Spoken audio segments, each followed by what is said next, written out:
Lecture audio du conte Les trois langages de Jacob et William Grimm par Valérie Alain.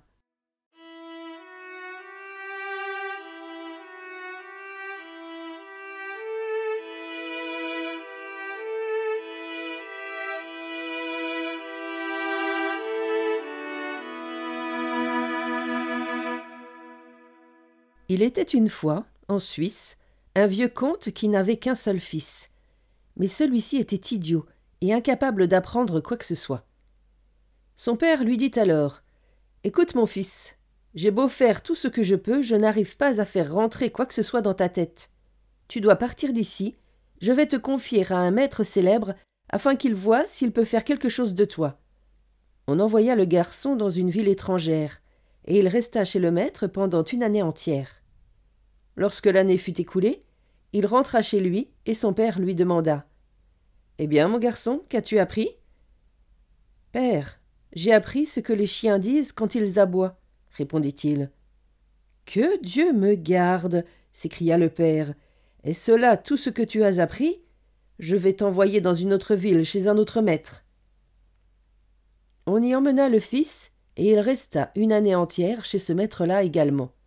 Lorsqu'il fut de retour, son père lui demanda de nouveau « Qu'as-tu appris, mon fils ?»« Père, j'ai appris ce que les petits oiseaux disent quand ils gazouillent, » répondit celui-ci. « Ô homme perdu que tu es !» s'écria le père, saisi de colère. « Tu as passé ce temps qui est si précieux sans rien apprendre, et tu n'as pas honte de te présenter devant moi ? Je vais t'envoyer chez un troisième maître, mais si cette fois encore tu n'apprends rien, je ne veux plus être ton père. »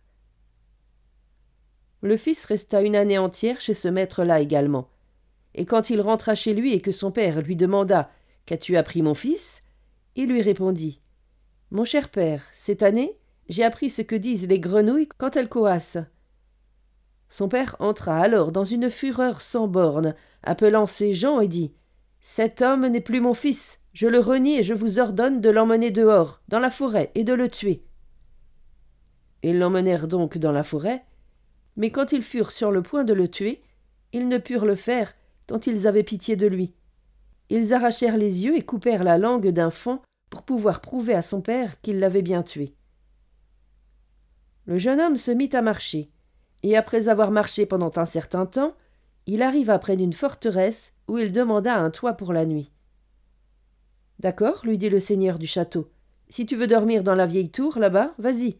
Mais je te préviens, tu risques ta vie, car cette tour grouille de chiens sauvages qui aboient et hurlent sans discontinuer et qui, à certaines heures, il faut livrer en pâture un homme qu'ils dévorent sur-le-champ. » Toute la région était plongée dans le deuil et l'affliction à cause de cela, mais personne ne pouvait rien y faire. Mais le garçon n'avait pas peur et dit « Descendez-moi simplement auprès de ces chiens qui aboient et donnez-moi quelque chose que je puisse leur jeter. À moi, ils ne me feront rien. » Comme il ne voulait pas qu'il en soit autrement, on lui donna un peu de nourriture pour les bêtes sauvages, et on le fit descendre vers la tour. Quand il pénétra à l'intérieur, au lieu de l'accueillir en aboyant, les chiens vinrent l'entourer en remuant la queue d'un air tout joyeux.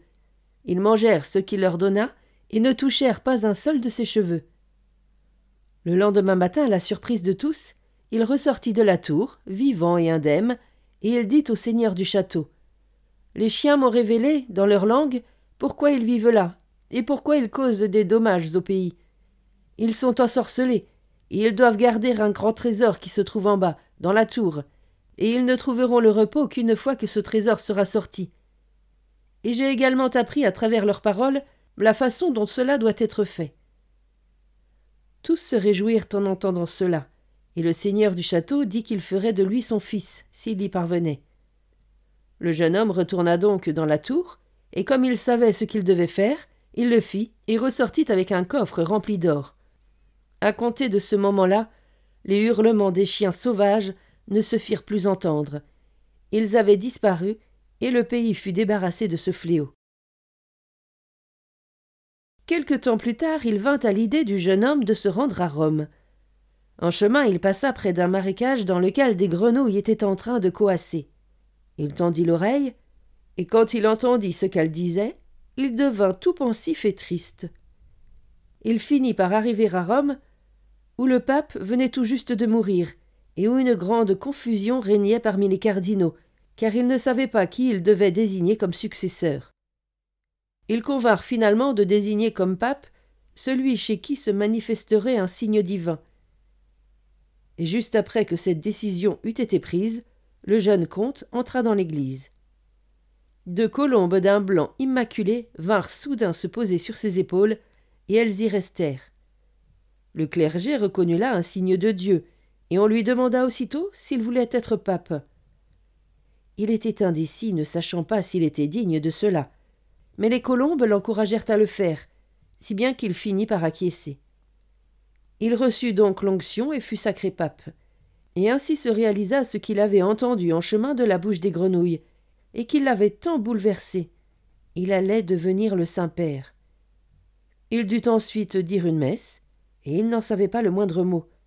Mais les 2 colombes étaient toujours posées sur ses épaules, et elles lui soufflèrent tout dans l'oreille.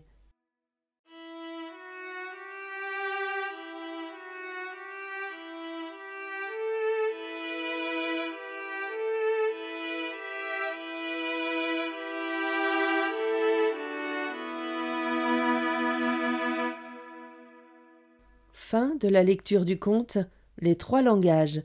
Merci de votre écoute. Je vous rends vos oreilles, cœur avec les doigts.